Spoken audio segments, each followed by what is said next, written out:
ఈరోజు స్పష్టంగా ఒక అక్రమ కేసు, కనీసం ఈవెంట్ రన్ చేయలేనటువంటి ముఖ్యమంత్రి ఈ రాష్ట్రంలో ఒక ఈవెంట్ చేస్తే ఆల్రెడీ వచ్చిన ఈవెంట్ను ఈ ఏదైతే ఫార్ములా రేస్ ఏదైతే ఉన్నదో 9th షెడ్యూల్ అయిపోయింది, 10th షెడ్యూల్ రన్ చేయలేని, కనీసం స్పాన్సర్లను తీసుకురాని చేతగానేటువంటి ముఖ్యమంత్రి మనకు ఉన్నాడు. ఎందుకంటే ఆయననే మున్సిపల్ శాఖ మంత్రి, ఆయననే విద్యా మంత్రి, ఆయననే ముఖ్యమంత్రి, ఆయననే హోంమంత్రి.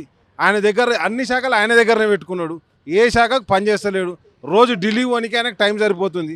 ఉత్తగా ఈ కేసు బనాయించి పెట్టినటువంటి కేసు. ఇంకోటి అంటున్నా, ఏదైతే అదానికి 100 కోట్లు ఇచ్చిర్రో ఆ 100 కోట్లు వాపసు పోయినప్పటి నుంచి దుఃఖంతో పెట్టినటువంటి కేసులు తప్పితే ఇంకోటి కాదు ఇది. అంతే. ఆయన మొత్తం కూడా ఏమవుతుందంటే, ఆయన ఫ్యూచర్ సిటీ కడతాడు, ఫార్ములా సిటీ కడతాడు, ఏ సిటీ కడతాడో ఆయనకు అర్థమైతలేదు.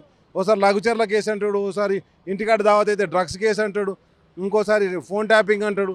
ఇప్పుడు లాస్ట్కి వచ్చేసి ఈ ఫార్ములా కార్ రేసు 1,00,000 కోట్లు అని చెప్పిండు కాళేశ్వరం ప్రాజెక్ట్ కానీ ఇప్పుడు 55 కోట్లకు వచ్చిండు. రేపు పొద్దుగాల గొర్రెల పథకంలో 1,00,000 రూపాయలకు అడిగిపోతాడు. ఈయన చేసేది ఏం లేదు, ఒకటే పని, ఎట్లా కేసులు పెట్టాలని. మరి హైదరాబాద్ ఏమైనా డెవలప్ అయిందా? జిఎస్టీ పెరిగిందా? రైతు బంధు పడ్డదా?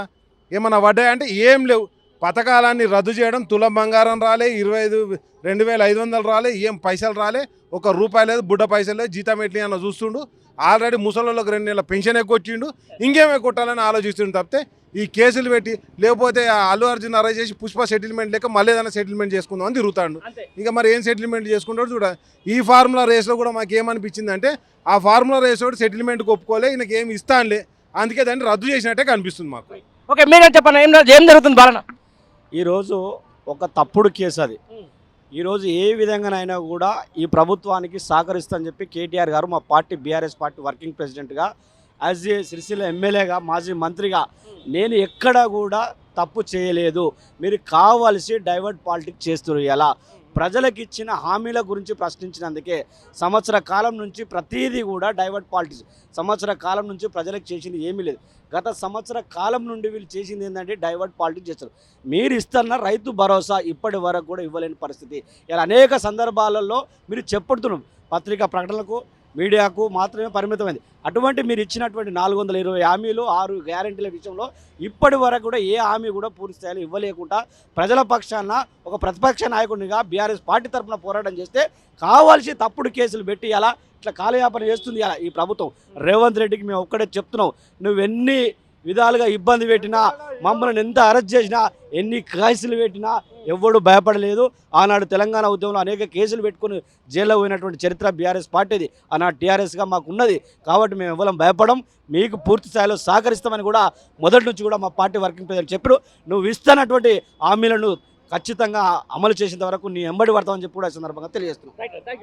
చెప్పండి, మరి ఏం పోలీసుల అరాచకం ఏంది? అంటే ఇందిరమ్మ రాజ్యం అంటేనే నియంత్రిత పరిపాలన, నిరంకుశ పరిపాలన కళ్ళకు అద్దినట్లుగా కనిపిస్తున్నది.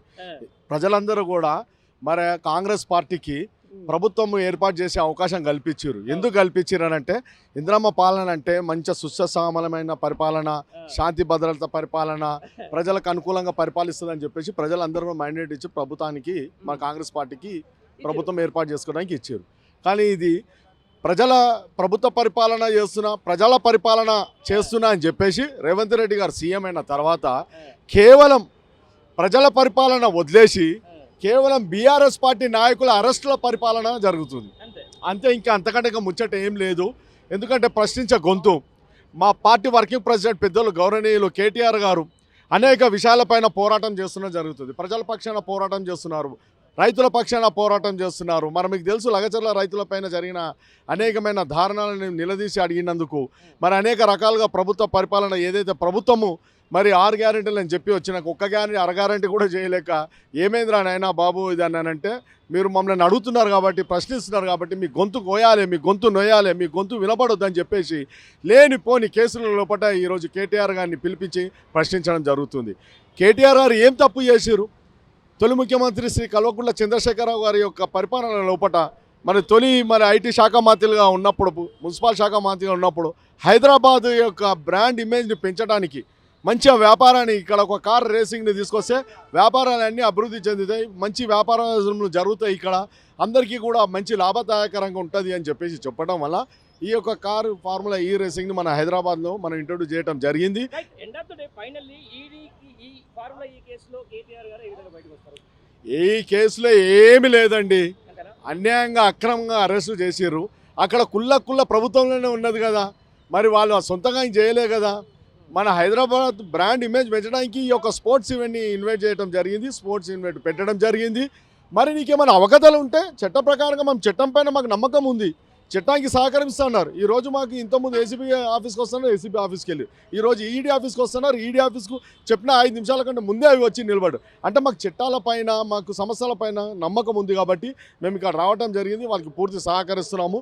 మా కేటీఆర్ గారి పైన ఎలాంటి కూడా కేసులు ఉండవు, నిలవబడవు. వాళ్ళు కలిగిన ముత్యంలాగా మరి బయటికి వస్తారు. ఏందన్నా మళ్ళీ ఈడీ ఏంది, ఏసీబీ అయిపోయింది ఏమంటే ఈడీ వచ్చేసింది? ప్రభుత్వాలు బీఆర్ఎస్ పార్టీకి ఉన్న సత్తాను చూసి అటు బీజేపీ కానీ ఇటు కాంగ్రెస్ కానీ భయపడతా ఉన్నారు. సో తప్పకుండా ఇంకా కేసులు పెడతానే ఉంటారు, ఏమీ పర్వాలేదు.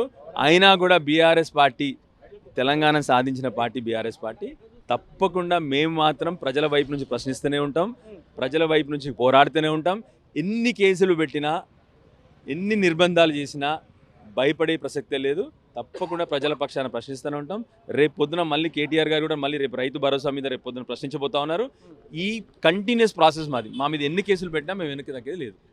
మామూలుగా మొన్న ఏసీబీ తెలుగులోకి వచ్చాను, ఇప్పుడు ఈడీ కాబట్టి హిందీలో ఇంగ్లీష్లోకి వచ్చాను అని చెప్పేసి బయట ఏదో ట్రోల్ నడుస్తూ ఉంది, నిజమేనా? అంతే కదా, అదే నడుస్తుంది. అదే క్వశ్చన్లు మళ్ళీ వేరుగా హిందీ ఇంగ్లీష్లో అడుగుతారు. కేటీఆర్ గారికి ఎట్లాగూ భాషా ప్రావీణ్యం ఉంది కాబట్టి వారు బ్రహ్మాండంగా జవాబులు చెప్తారు దానికి.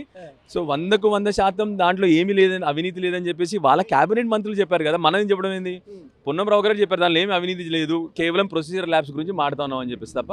సో 100కు 100% ఆ కేసులో ఏమీ సత్తా లేదని చెప్పి అందరి ప్రజలకు కూడా అర్థమవుతా ఉంది. కేవలం ప్రజల దృష్టి మలచడానికి రోజు పొద్దున జరుగుతున్న 2 ప్రభుత్వాలు చేస్తున్న నాటకాలు ఇవి. అంతే, అక్కడ ఒకటి ఇక్కడ ఒకటి. అంతే. అక్కడేమో రాజ్యాంగం పట్టుకొని ఏమో ఇక్కడ ఆదాని ఆ కథ ఈ కథ అని చెప్పేసి అక్కడ పెద్దమని చెప్తా ఉంటాడు. మరి ఇక్కడికి వచ్చేవరకు ములాఖత్ ఏందన్నా అసలు? మీరు చూస్తూ ఉన్నారు కదా, కేవలం ఒకే ఒక రాష్ట్రంలో, తెలంగాణ రాష్ట్రంలో కాంగ్రెస్ బీజేపీ ఇద్దరు కలిసి అందరు ఎంపీలు, బీజేపీ ఎంపీలేమో రేవంత్ రెడ్డి గారు బ్రహ్మాండంగా పనిచేస్తారు, వాళ్ళు పొగుడతారు, ఆయనేమో వాళ్ళని పొగుడతాడు. అది జరుగుతూ ఉంది కాబట్టి, ఎందుకంటే వాళ్ళందరికీ తెలుసు బీఆర్ఎస్ పార్టీ ప్రజల మనసులో ఇంకా ఉంది, తప్పకుండా మళ్ళీ వీళ్ళే వస్తారు. సో భయపడిపోయి వాళ్ళిద్దరు కలిసి చేస్తున్న తతంగం ఇది, ఇద్దరు కలిసి చేస్తున్న నాటకాలు ఇది. తప్పకుండా ప్రజలు వాళ్ళిద్దరు కూడా బుద్ధి చెప్తారు. పండుగ పూట కూడా ఏందన్నా ఈ పోలీసుల కథ ఏంది, కార్ఖానా ఏంది, మిమ్మల్ని హౌస్ అరెస్ట్ చేసుడు ఏంది, అసలు ఏం జరుగుతుంది తెలంగాణ రాష్ట్రంలో? కేవలం అది ఒకటే జరుగుతూ ఉంది, ఏం జరుగుతుంది కాదు, కేవలం అది ఒకటే జరుగుతూ ఉంది. పని చేసే సత్తా లేదు, పని చేసే నాయకత్వ పటిమ లేదు, పని చేసే ఆలోచన లేదు, పని చేద్దామన్న విజన్ లేదు. సో ఆబ్వియస్లీ ఇంకేం చేయాలి మరి? ప్రజల దృష్టి మర్చాలి. రోజు పొద్దున్న లేస్తే ఇవే కేసులు పెట్టాలి, ప్రజల్ని తప్పుదారి పట్టియాలి, కార్యకర్తలను తప్పుదారి పట్టాలి. కానీ క్లియర్గా మా నాయకుడు కేసీఆర్ గారు, కేటీఆర్ గారు కూడా క్లియర్గా చెప్తా ఉన్నారు, ఎన్ని కేసులు వేసినా మీరు మాత్రం డిస్ట్రాక్ట్ కావద్దు అని కార్యకర్తలు చెప్తా ఉన్నారు.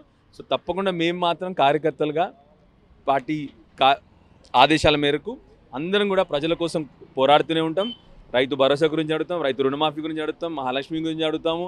కేవలం అవిట్ల మీద మేము మాత్రం పోరాడతాం. ఎన్ని చేసినా, ఎన్ని రోజులు చేసినా మేము మాత్రం, ఎందుకంటే మా బాధ్యత తెలంగాణ. వాళ్ళకి కేవలం ఒక గేమ్ ఇది, మాకు మాత్రం బాధ్యత. తెలంగాణ తీసుకొచ్చిన పార్టీగా, మా కేసీఆర్ గారు తెలంగాణ బాపుగా, వారి ఆదేశాల మేరకు మేమందరం కూడా ఈ తెలంగాణ ప్రజల పక్షాన పోరాడుతూ ఉంటాం. ఒకటి ఇన్సైడ్ ఎప్పటిదా ఈడీ ఏదో 4 ఎమ్మెల్యేలు పోయిన వాళ్ళు అందరం వల్ల కేసీఆర్ కలిసినట్టు సార్ వచ్చి మేము వస్తామని అంటున్నట్టు నిజమా? నాకు నిజంగా సమాచారం లేదు దాని మీద, కనుక్కొని తప్పకుండా నీకే చెప్తాను. ఏం జరుగుతున్నా మళ్ళీ ఈడీ ఏంది, ఏసీబీ ఏంది, ఎట్లా ఈ కేసులు సృష్టిస్తున్నారు? ఏదో కావాలని చెప్పేసి ఏదో భయాందోళన సృష్టించాలి, భయప్రాంతాలకు గురి చేయాలని చెప్పి ఒక నాటకం ఆడుతుంది కాంగ్రెస్ పార్టీ. ఎన్ని నాటకాలు, ఎన్ని జిమ్మికులు చేసినా ప్రజలు గమనిస్తున్నారు. మచ్చ లేకుండా మా కేటీఆర్ గారు బయటకు వస్తారు. మా కేటీఆర్ గారు చేసిన ఏమి తప్పేమీ లేదు. హైదరాబాద్ బ్రాండ్ ఇమేజ్ కోసం చేసింది అది అందరికీ తెలుసు. గతంలో ఎలా ప్రభుత్వం పరిపాలించింది, ఈ కాంగ్రెస్ ప్రభుత్వం ఎలా పరిపాలిస్తుంది అనేది మనం చూస్తున్నాం. వాళ్ళు ఏదైతే 6 గ్యారంటీలు ఉన్నదో, ఏదైతే 400 బేసులు ఉన్నాయో అవన్నీ వదిలిపెట్టి, ప్రజల సమస్యలను వదిలిపెట్టేసి రాజకీయ నాయకులను ఎట్లా భయప్రాంతాలు చేయాలి, ఎలా తొక్కాలి, ఎలా ఏం చేయాలి అని చెప్పేసి డైవర్షన్ పాలిటిక్స్ చేసుకుంటున్నారు. అదంతా ప్రజలు గమనిస్తున్నారు. మచ్చ లేకుండా మా కేటీఆర్ గారు వస్తారు. దానికి రాబోయే రోజులలో కాంగ్రెస్ పార్టీ పరిణామాలు ఉంటాయి. దీనికి తగిన మూల్యం చెల్లించుకోవాల్సిన బాధ్యత ఉంటుంది. Thank you.